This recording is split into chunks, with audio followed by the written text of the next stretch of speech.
Hi friends, ఎలా ఉన్నారు? నేనైతే ఈరోజు సండే స్పెషల్గా సీ ఫిష్ తెచ్చుకున్నానండి మార్కెట్ నుంచి. దీని పేరైతే లెదర్ జాకెట్ ఫిష్ అని అంటారంట. తెలుగులో దీనికి ఇంకొక పేరు కూడా ఉందండి. చూశారు కదా దీని మూత ఎలా ఉందో, చిన్నగానే. ఈ చేప వచ్చి 1 కేజీ బరువు ఉంటుందండి.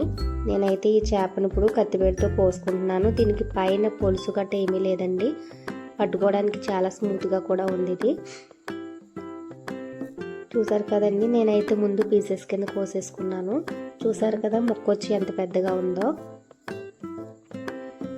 చాలా స్మూత్గా కూడా తెగుతుందండి. ఎందుకంటే ఈ చేపలో చిన్న చిన్న ముళ్ళు ఉండవంట, ఒకటే ముళ్ళు ఉంటుందంటండి. నేనే ఇది ఫస్ట్ టైం కదండి ఈ చేప వండుకోవడం.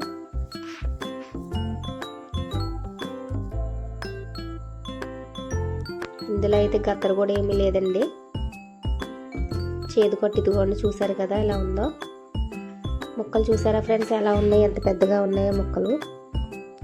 నేనైతే ఇప్పుడు ఈ ముక్కల్ని సాల్ట్ వేసుకుని కొంచెం లైట్గా పసుపు వేసుకుని ముక్కలకి పట్టిలా చేసుకుంటున్నానండి. ఎందుకంటే ముక్కలకి ఏమైనా జిగురు ఉంటే మళ్ళీ నీసు వాసన ఏమైనా ఉంటే పోతుందని చెప్పి కొంచెం ముక్కల్ని పట్టిలాగా క్రాస్ చేసుకుంటూనండి ముక్కల్ని మొత్తం పట్టిలా చేసుకుంటున్నాను. చూసారు కదా ఫ్రెండ్స్ ఇలాగా. అయితే నేను ఈ ముక్కలను 2 సార్లు వాటర్తో కడిగేసుకున్నానండి. కడిగేసుకుని ముక్కలన్నీ తీసి ఒక ప్లేట్లో పెట్టుకున్నాను. అయితే ఇప్పుడు ఇది ఎగురైతే వండుకుంటారంటే ఈ చేపని ఫ్రై, పులుసు గట్ట వండుకోరు. దీనికి కావాల్సింది నేను తీసుకున్నాను. ముక్కలు చూసారు కదండి ఎలా ఉన్నాయో. ఇప్పుడు తరిగిన ఉల్లిపాయలు, పచ్చిమిర్చి, మసాలా ముద్ద, కరివేపాకు, కొత్తిమీర అన్నీ తీసుకున్నానండి. స్టవ్ వెలిగించి బాండీ పెట్టానండి. అది వేడెక్కిన తర్వాత ఆయిల్ వేసుకున్నాను. ఆయిల్ వేడెక్కిన తర్వాత ఉల్లిపాయలు, పచ్చిమిరపకాయలు, కరివేపాకు, కొత్తిమీర కూడా వేసేసుకున్నాను. కలుపుకుంటున్నానండి, గరిటెతో కలుపుకున్నాను. తర్వాత కొంచెం సాల్ట్ వేసుకున్నాను. సాల్ట్ వేసి మళ్ళీ కలుపుకొని ఉల్లిపాయ ముక్కల్ని మూత పెట్టి ఉంచుతున్నానండి. ఎందుకంటే ఇలా సాల్ట్ వేసుకుంటే ఉల్లిపాయ ముక్కలు గమ్మున మగ్గుతాయి. చూసారు కదండి ఎలా మగ్గినాయో. ఇప్పుడైతే నేను ఉల్లిపాయ ముక్కలు మగ్గినాయి కాబట్టి 2 స్పూన్ల కారం, కొంచెం పసుపు వేసుకుంటున్నాను. మళ్ళీ నేను రెడీ పెట్టుకున్న మసాలా ముద్ద వేసుకున్నాను. ఈ మసాలా అయితే నేను ఎండు కొబ్బరి, ధనియాలు, జీలకర్ర, అల్లం వెల్లుల్లి పేస్టు, ఇంకా గసగసాలు అంతేనండి, ఇంకేమీ వేసుకోలేదు. చూసారు కదండి ఇలా కలుపుకున్నాను. తర్వాత నేను రెడీగా పెట్టుకున్న చేప ముక్కలు తీసుకుని ఒక్కొక్కటి ఇందులో వేసుకుంటున్నానండి. చేప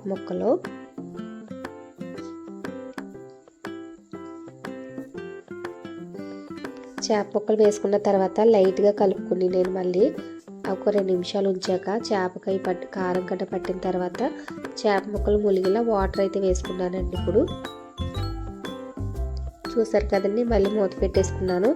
2 నిమిషాల తర్వాత తీసి చూస్తే ఇదిగోండి గ్రేవీ అయితే మరుగుతుంది. మళ్ళీ కొత్తిమీరతో మళ్ళీ పైపైన గార్నిష్ చేశానండి. పైపైన కొత్తిమీర వేసాను. మళ్ళీని ఈసారి గరిటె పెట్టకుండా దాకని పట్టుకుని కలుపుతున్నాను. చూసారు కదండి గ్రేవీ ఎలా మరుగుతుందో. గ్రేవీ అయితే దగ్గర పడిపోయిందండి. కూర అయితే ఎగిరిపోయింది. చూసారు కదండి ముక్క అయితే ఉడికింది. ఇందులో ముళ్ళు ఉండవు కాబట్టి పిల్లలు కూడా తినడానికి ఇబ్బంది పడరు. స్మెల్ అయితే చాలా బాగా వస్తుందండి మరి కూర. మీరు కూడా ఈ ఫిష్ దొరికితే మీ ఊళ్ళో మీరు కూడా ఈ కర్రీ ట్రై చేయండి. చూసారు కదా ముక్క ఎంత పెద్దగా ఉందో. దీన్ని సముద్రపు చేప అంటారండి. ఇది సముద్రంలో మాత్రమే దొరుకుతుంది. సముద్రం నుంచి తెచ్చిన చేప అండి ఇది. చూసారు కదండి లాస్ట్ అండ్ ఫైనల్ కర్రీ ఎలా ఉందో. మీరు కూడా ట్రై చేయండి ఫ్రెండ్స్. మీకు నచ్చినట్లయితే లైక్ చేయండి. Bye friends, thank you. నేనైతే ఈ కర్రీని ఫ్రాన్స్ బిర్యానీలో వేసుకుని తింటున్నానండి. చాలా అంటే చాలా కలర్ఫుల్గా ఉంది చూడడానికి. చూసారు కదా ఫ్రెండ్స్, ఫ్రాన్స్ బిర్యానీ కాంబినేషన్లోని కర్రీ వేసుకుని తిని బాగుందండి. వేడిగా ఉంది.